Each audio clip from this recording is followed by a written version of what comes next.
You should just know what I want. I shouldn't have to ask. If you've ever said that to your husband, you're in exactly the right place. Because this has come up multiple times just in the past couple weeks in my therapy room with couples. I thought I would address it head on. This is Desi Dramas, the show where I unpack the relationship stories that walk into my office again and again. In this episode, you're going to learn specific questions to ask yourself and your partner so that you both can feel known. In fact, you can use those questions for a fun date night activity with each other. And by the end of this episode, you'll get to decide for yourself. Do you want to keep saying to your partner that you just want them to know you? Or do you want to say something else entirely? So what's going on under the hood? The expectation that we're really talking about is my partner should intuit my needs, my desires, my feelings, without me having to spell them out. What you're really saying is, if I have to ask, it means that you don't truly love me. That second sentence is what keeps us stuck. So let me bring you into my therapy room. I want to introduce you to Priya. Priya's sitting in my office. And just to be clear, I never share one single story, right? One person's story. It's called Desi Dramas because these are the dramas, the stories that come up time and time again. So think of Priya representing 17 other women who have sat in the same chair and said the same exact thing. When you say you should just know, here's what your partner usually hears. I'm being tested and I'm failing a test that I don't even have the questions to. But what you're actually trying to say underneath that is, I'm longing to feel known. I want proof that I matter enough that you're going to study me and remember those needs. Do you see the problem with this? You're aiming for closeness, but it comes across as criticism. So instead of moving toward you, your partner defends themselves. And that defensiveness feels like more proof that they don't care. So you press harder, which makes them defend more. That's the loop. That's the cycle. You're both wanting the same thing, right? You both want to feel close, but the way that need comes out triggers the opposite. The love is there, but that message just gets scrambled on the way over to your partner. And here's what I want every Desi person listening to hear. This isn't a flaw in you. Especially if you're a Desi woman, this expectation was trained into you. Most of us grew up in homes where you learn that you don't say what you want. You hint at it. You sigh. You serve. And, the good family member, they're going to notice. They're going to know. If you ask for something directly, maybe you were taught that that's rude or selfish or you being too much. Also grew up where love was rarely communicated verbally. Maybe you can count on one hand how many times your parents said, I love you to you, but it's impossible to count how many times your mom cut up kesar mangoes and had them ready for you in the fridge. Your mom just knew what you needed. So now, without realizing it, you're asking your partner to love you the way your mom did. How she read your mind and silently attuned to all of your needs. And if we add to that, this idea of being a good bahu, a good daughter-in-law, good woman, what's rewarded in the culture is someone who doesn't have needs at all. So you pour out all of this anticipatory love, right? For your partner, your in-laws, your kids. No one asks you, but you do all those things for them. But then you quietly expect it back. And when it doesn't come, right? The hurt lands as, I do all of this without being asked. Why can't they? So when he doesn't just know, it doesn't land as a small miss. It lands as proof that he doesn't love you. So I offer Priya a different possibility. What if you could be in a relationship where you tell your partner what you need and still feel deeply, completely loved? Where asking isn't evidence that love is missing. It's the very thing that helps love land. So how you can do that is the user manual exercise. Now answer this. Think about every appliance you've ever bought. What did it come with? Yeah, an instruction manual. A blender, a dishwasher, a car, each one arrives with a guide explaining how it works, what each button does, and what to do when something goes wrong. This is the tool I recommend. It's called a user manual. Humans are way more complicated than appliances, than tools. And we don't come with any of those manuals, right? And then we expect our partners to operate us perfectly by guessing. And then when they don't, we get hurt that they press the wrong button. So this exercise is simple and so powerful. I'm going to present to you a series of questions.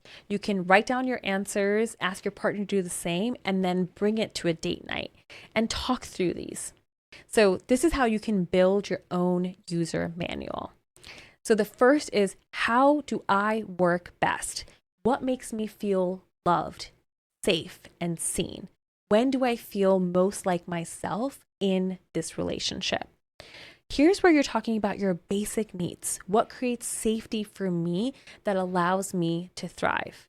I answered this for my husband and told him that what helps me feel safe and makes me feel supported is when he remembers things about my life and asks me about them, because that helps me feel seen.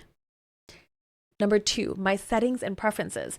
What do I need on an ordinary day? What recharges me and what drains me? Think of yourself as a battery. What charges me is going outside, spending some time in nature. And what drains me is when I have to cook or clean after a long day of work. Number 3, what are the warning lights? What are my triggers? And what are the early signs that I'm getting stressed or overwhelmed before I blow up or shut down? I was surprised that my husband and I didn't talk about this question until 2 days before our daughter was born. And I really can't believe we went that long without talking about this. And his answer actually surprised me. Well, first, it took him a while to answer this question, to even recognize what his early warning signs are, which ended up being tightness in his chest. So that was really interesting, right? We don't always know immediately what this is. And that's why some of the introspection can help. But it was also helpful for me to know, because after that point, I was able to check in on those sensations and see how he was feeling. And that helped him feel seen. Number 4, troubleshooting.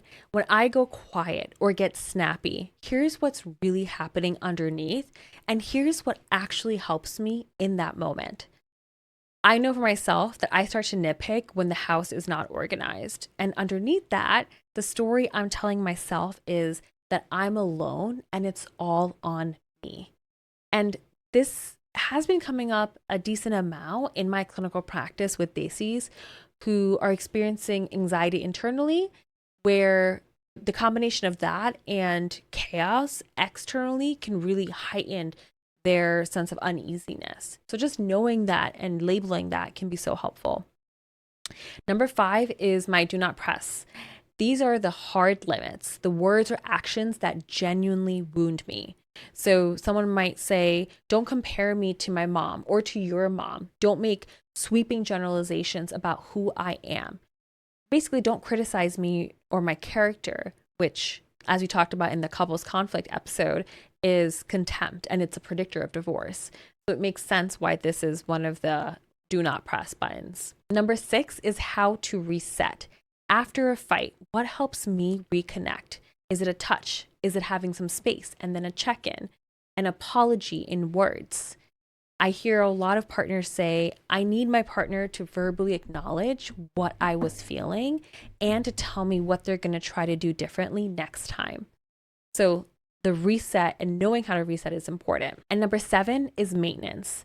These are the small, regular things that keep me feeling cared for over time. You might remember my last episode where we talked about deposits to your relationship bank account. So appreciations, recognition, these things all help to maintain me as a person and as a partner. Your partner's desire to want to get to know you or to take care of you is something that Desis often report to me in my practice. So how do you actually use this manual? First, you can write down your answers, and most people discover that they've never even said half of the stuff out loud.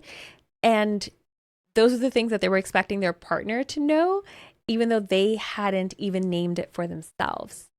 So that would be the first step, is to do some introspection and maybe ask your partner to do the same.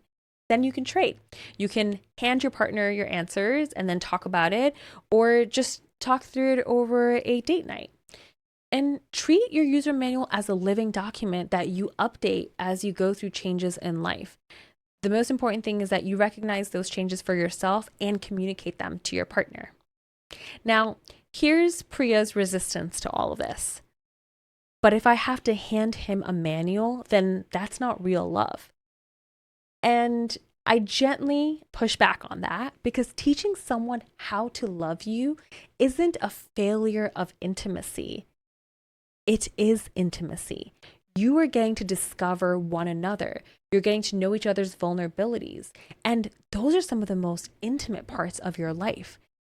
And you are sharing that as a way of being intimate, of being connected, of being known. So what's more loving than that? And nobody's born knowing how to operate another whole human being, right? The most loved people in the world are not the ones whose partners are psychic, right? They're the ones who let themselves be known.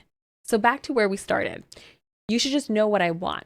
Now you get to decide. You can keep saying that and keep waiting, or you can have a date night with your partner, talk through these questions, or hand your partner the manual and finally give them a fair shot at loving you the way that you've been longing to be loved. If this resonated with you, share it with your partner. Plan a date night around this. Let yourselves both be known. If you're finding this content useful, please subscribe, leave me a review, send me a message at desi-dramas.com. I'd love to connect. This isn't therapy, but I trust it has been therapeutic. Until next Tuesday, take good care and talk it out.